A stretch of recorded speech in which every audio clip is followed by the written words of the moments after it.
Many new investors panic during market drops and sell at a loss. It's one of the most common mistakes and one of the most costly. Why? Because fear is a terrible financial advisor. Why do people panic during market dips? They check their portfolio too often. Watching numbers drop day after day feels painful, even if nothing has truly changed. They follow hype instead of fundamentals. Social media and news headlines are designed to trigger emotion, not logic. They expect only gains. If you think investing means always going up, a normal correction feels like a crash. They don't have a long-term plan. Without clear goals, any drop feels like failure. What should you do instead? Pause before reacting. Most people sell emotionally and regret it later.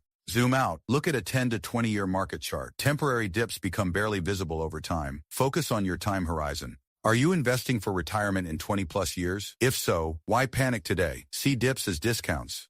Great companies go on sale during downturns. If you like a stock at $100, it's a bargain at $80. Dollar cost average. Keep investing steadily. Over time, this reduces the impact of market swings. Market volatility is normal. The stock market has never gone straight up. Even the strongest bull runs had corrections, crashes, and rebounds.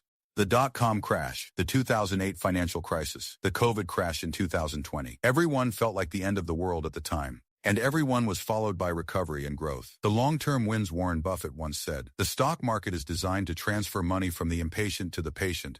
Investing is a long game. If your strategy is sound, short-term noise shouldn't shake your confidence. Final takeaway. Don't let emotions steer your decisions. Have a plan, stick to it, stay invested, even when it's uncomfortable. Because wealth isn't built by reacting to headlines, it's built by holding steady while others panic.